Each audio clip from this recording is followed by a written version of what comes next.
కూటమి ప్రభుత్వం విద్యా వ్యవస్థలో పలు మార్పులు తీసుకొస్తుంది. విద్యార్థుల హాజరు పర్యవేక్షణ సక్రమంగా ఉండాలనే ఉద్దేశంతో ప్రభుత్వ, ప్రైవేట్ కళాశాలల్లో విద్యార్థులకు కృత్రిమ మేధ ఆధారిత ముఖ హాజరు అమలు చేయనున్నారు. కూటమి ప్రభుత్వం విద్యా వ్యవస్థల్లో పలు మార్పులు తీసుకుని వస్తుంది. విద్యార్థుల హాజరు పర్యవేక్షణ సక్రమంగా ఉండాలనే ఉద్దేశంతో ప్రభుత్వ, ప్రైవేట్ కళాశాలల్లో విద్యార్థులకు కృత్రిమ మేధ ఆధారిత ముఖ హాజరములు చేయనున్నారు. గత టీడీపీ పాలనలో ప్రభుత్వ కళాశాలల్లో ఈ విధానాన్ని అమలు చేశారు. వైఎస్ఆర్సీపీ ప్రభుత్వం దీన్ని పక్కన పెట్టింది. వచ్చే విద్యా సంవత్సరం నుంచి ప్రభుత్వ, ప్రైవేట్ కళాశాలల్లో ముఖ ఆధారిత హాజరు తప్పనిసరి చేయనున్నారు.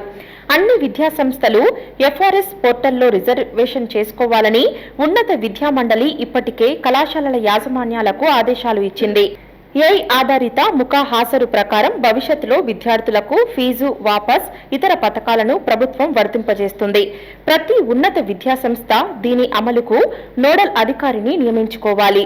ఇది విద్యార్థులకు ఎంతో ఉపయోగపడుతుందని నిపుణులు చెబుతున్నారు. వచ్చే విద్యా సంవత్సరం నుంచి ముఖ హాజరు విధానాన్ని అమలు చేయనున్నారు.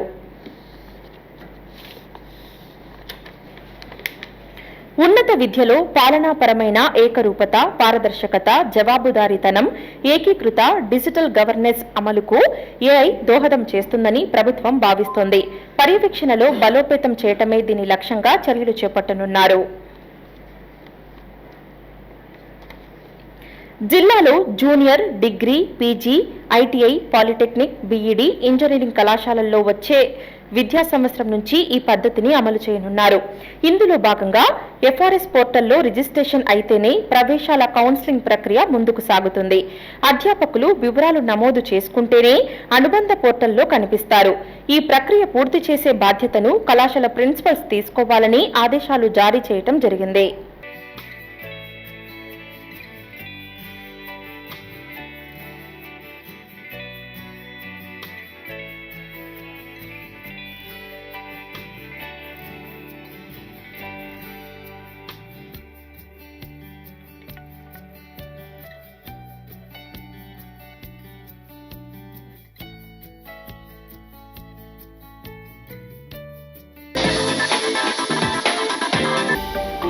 హలో అండి, నేను మీకు Rakshitha. Please do subscribe to Nandyal communications.